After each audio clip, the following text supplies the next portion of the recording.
Ciudadanos ecuatorianos, buenas tardes. Como lo ofrecimos, por un pequeño inconveniente, no salimos a la hora anunciada,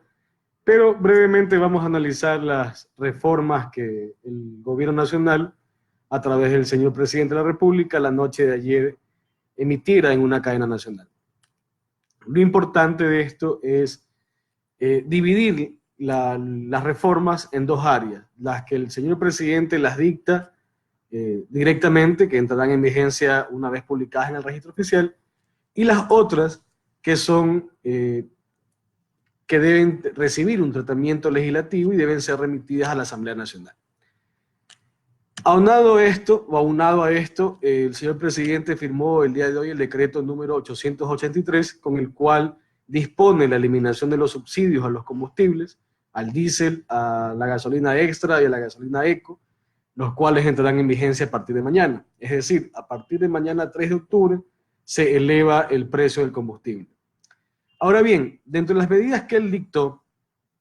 la más importante, bueno, no la más importante, la primera en mención se refiere a que él dice en su enlace que hay un grupo de compañías que ganan más de 10 millones de dólares al año y que a aquellas se les va a retirar un valor por 3 años seguidos, lo que va a generar un ingreso de 300 millones de dólares para el país, anuales. Lo que el señor presidente no aclara y no especifica es cómo se le va a pedir ese aporte a estas compañías, si es con algún impuesto, es a través de alguna contribución especial, si es de alguna forma voluntaria, lo cual dudo mucho que las compañías voluntariamente entreguen ese dinero. Y en definitiva, el señor presidente no especifica ni aclara cómo va a ser la recolección o la receptación de esos 300 millones de dólares anuales a partir de su anuncio. Luego anuncia la supresión de impuestos a la importación de bienes de tecnología, con lo que se reduciría el precio de celulares, de computadoras, de laptops, de tablets, de televisores smart y de toda suerte de gama tecnológica, con lo que funcionarios del gobierno y el mismo gobierno pretenden dar la sensación de que esto beneficia al pueblo ecuatoriano, lo cual en nuestro criterio no es así. Existen criterios técnicos y otros no tantos que indican que no debe haber un impacto económico por la subida del combustible, lo cual lastimosamente la experiencia nos refleja que no es así. Una vez que sube el combustible, sube la mayoría de bienes o de servicios de primera necesidad, suben los víveres, sube el transporte, subirán muchas otras cosas. Se anunció la mañana de hoy por medio del señor Juan Sebastián Roldán, secretario de la presidencia, y del ministro de Finanzas, Richard Martínez, que se está dialogando el ministro de Trabajo dentro de los comités y centrales sindicales y el ministro de Transporte dentro del rubro de los transportistas para llegar a un acuerdo con ellos y que no se vea afectado el bolsillo de los ecuatorianos.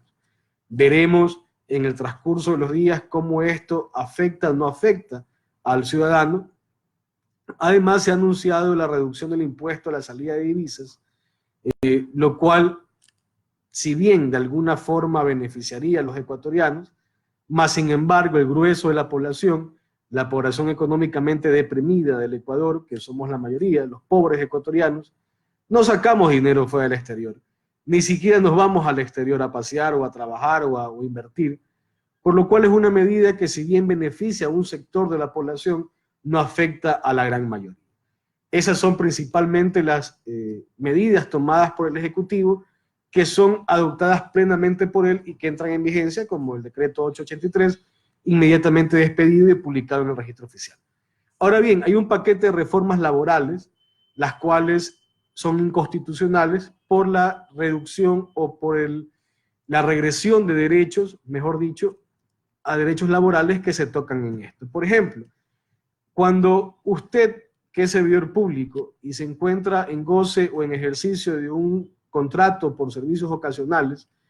va a renovar su contrato en el evento que así sucediere el próximo año, ya su contrato irá con una merma, con una reducción del 20% respecto al valor que percibía hasta el ejercicio fiscal anterior. Es decir, si usted hoy con un contrato de servicios ocasionales gana $1,000, Si le renovan el contrato para el próximo año, va a ganar $800, lo cual evidentemente es un golpe duro a la economía de este ciudadano o de este grupo de personas que estén sometidas a esta relación laboral en el sector público. Lo cual se va a convertir en una suerte de estado chantajista o estado extorsionador, porque lo que dirán las unidades de talento humano es: si usted quiere trabajar, firme, y si no, busque otro trabajo, lo cual es inconstitucional por la regresión de derechos que esto implica. Luego, se reducen las vacaciones en el sector público a la mitad. Es decir, los servidores públicos que hasta antes de la propuesta o hasta antes de la entrada en vigencia de esta propuesta, gozaban de vacaciones por 30 días. En el caso que la Asamblea Nacional apruebe la propuesta de reformas laborales, pasarán a tener 15 días de vacaciones, es decir, la mitad de las vacaciones que gozaban.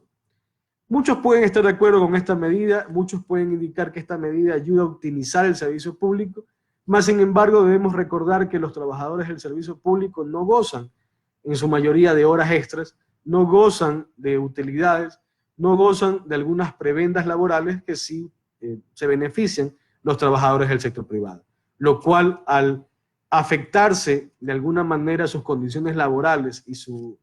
relación laboral como tal, sus derechos laborales, su derecho inclusive, hilando fino, el buen vivir, esto de acá provoca una regresión de derechos.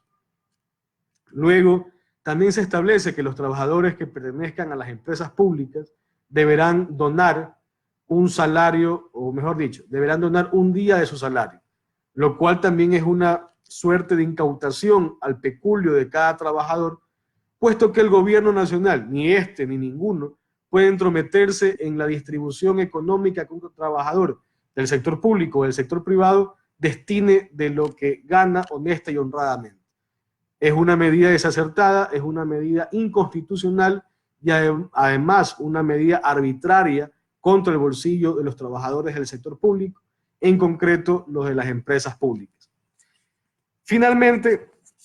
se flexibiliza, tengo aquí la pollita, se flexibiliza la contratación laboral.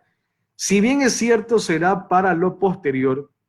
no es menos cierto que en esa suerte de intento de generar trabajo, esto de acá, sumado a la situación económica estrecha, por llamarlo de alguna forma, que vive el país, va a permitir, si no hay la regulación y el control del caso, muchos abusos de parte de empleadores abusivos, y va a sufrir una vez más el pueblo ecuatoriano. Se renova o se regresa a la institución de los contratos de trabajo a plazo definido. Recordarán ustedes que luego del periodo de prueba, con las reformas que se hicieron en el gobierno anterior, usted adquiría estabilidad laboral con un contrato a plazo indefinido. Ahora no, ahora el proyecto de ley que presentará el presidente de la República consiste en que los contratos tendrán un plazo determinado y su renovación determinará pues el criterio de talento humano de la entidad o directamente del empleador. Además que se aumentará el aporte del 2% a los empleadores deberán pagar un 2% adicional a los empleados que sean contratados bajo estas nuevas modalidades laborales, modalidades de flexibilización, y este 2% será destinado a la jubilación patronal que en futuro podrán gozar algunos de estos empleados. Ciertamente no se subió el IVA, pero las medidas económicas poco benefician a los que más necesitan ser beneficiados. Se ha ofrecido un bono o un aumento del bono en $15 para las personas ya registradas allí. Se ha ofrecido aumentar, me parece que a 300.000 o 500.000 personas más el beneficio de este bono. Sin embargo, la caridad pública no es lo que necesita el Ecuador. El Ecuador necesita de medidas económicas, jurídicas, claras, transparentes, que permitan la reactivación de la economía ecuatoriana. Sin embargo, el presidente de la República ha dictado medidas que parecieran más encaminadas a un grupo importante de la sociedad, un grupo económico importante, un grupo de poder económico, concretamente empresarios y banqueros, que al grueso de la ciudadanía ecuatoriana, que es la que finalmente necesita todo el respaldo y todo el apoyo del gobierno nacional para salir de esta crisis. Buenas tardes, un abrazo.